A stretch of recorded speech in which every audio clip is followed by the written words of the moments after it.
the man has dominated for many hundreds, if not thousands of years, all the way back to the stories of the beginning of Adam and Eve, and has written out the divine feminine and the mysteries that, you know, included the intuitive side and the psychic side and the love and the compassion.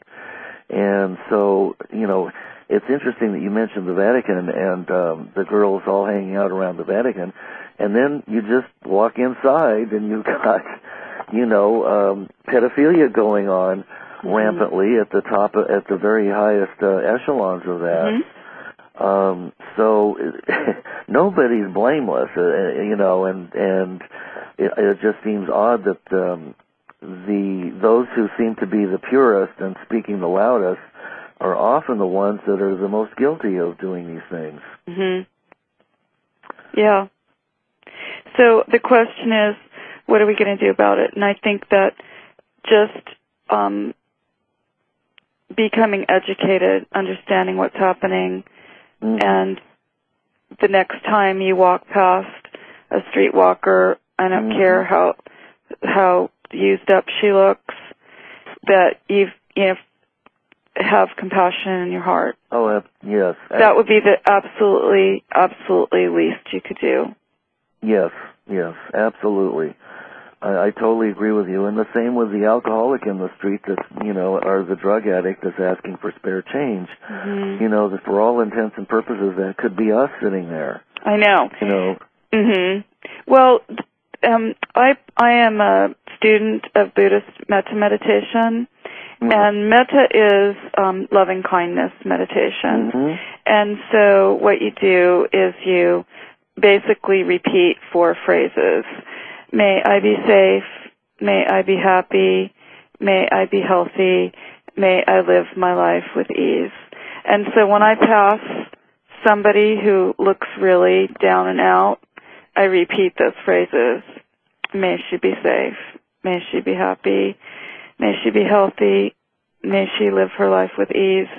And it's just a vibe, you know, you just want to, for lack of a better word, just give some compassion, just feel some compassion. And it's a good thing. Yeah, absolutely. And, you know, I think that the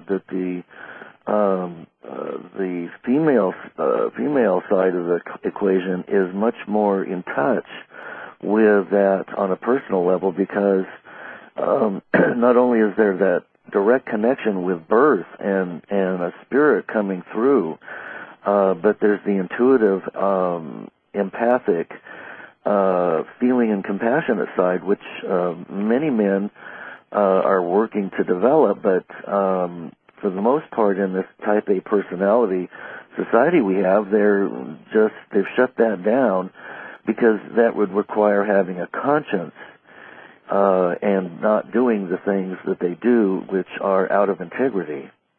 On the other hand, I was really pleasantly surprised to see how many men are very involved in stopping sex trafficking, and men who have given up their lives and their careers, lucrative careers, to devote themselves to their, you know, to establish organizations and to lobby in Congress and things like that. So there are a lot of heroes out there, amazing people who are working very hard behind the scenes. Well, now, that brings up the question, what can the average person do to help combat these problems? Well, obviously, beyond just revising your own feelings about the common prostitute on the street and people who you may run into, so that you feel compassion rather than disdain or judgment, which, by the way, that's a normal psychological response. When you feel squeamish, when people feel squeamish, is to push away with judgment. And so it's a good thing just to check yourself. Okay, I got it. I'm aware. I get it. I felt that way. You know, now I want to feel a different way. I'm going to override that. Good. I like that. And so, what does it hurt you? What does it hurt you just to feel some compassion? It's free, you know? Yes. So yes. the other thing is that these organizations really need money. And even if you just sent them $5, if everybody sent $1, $5, whatever you can afford, most of them operate on a shoestring. They don't spend a lot of money on administrative costs. There's one organization right now that I'm looking at really carefully called I Emphasize, and I know he's in Mexico right now working with rescued sex slaves and escaped sex slaves. And these are kids. These are like 10 to 14-year-olds who are living in tents and lean-tos and things like that. So, and he's doing a lot with the lot lizards here to educate truckers. So he's one person who I think is really good. So on my blog, if you go to NANCYDEVILLE.com and go to my blog, right in the upper right-hand corner is what you can do if you're interested in helping sex slaves, and I've listed some organizations. Free the Slaves is a very important organization. Kevin Bales is the leading expert on human trafficking in the world today, and he has a plan to eradicate slavery in 25 years.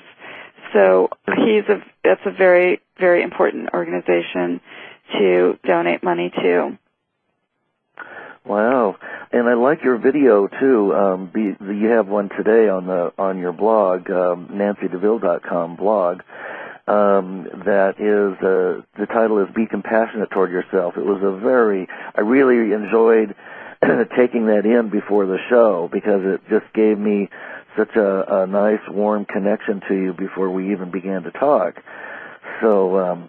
You're doing some terrific stuff, Nancy. There's no question that you're really, shaking things up and helping to change the world for a better place.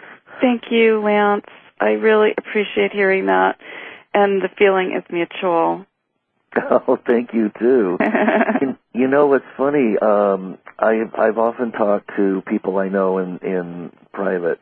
And it's amazing how many people have been abused and raped and as children. And there's always a great deal of shame and insecurity and unprocessed feelings. Well, my guest last week was one who had been sold by her parents to the cult as a little girl, and she was used as a sex object by her parents and by the cult for years. My God. So it took her 30 years just to reach a point where she had a near-death experience and then was able to start moving through that and come back into her body. But it was a fascinating story, and I thought, gee, this is probably pretty prevalent that people have these experiences, and it's important for anybody who has had an experience like this to not blame themselves and to try not to feel guilt. Or anger. I mean, I suppose you have to work through that anger, but it's something that happens to a lot of people, and it's nothing to be ashamed of.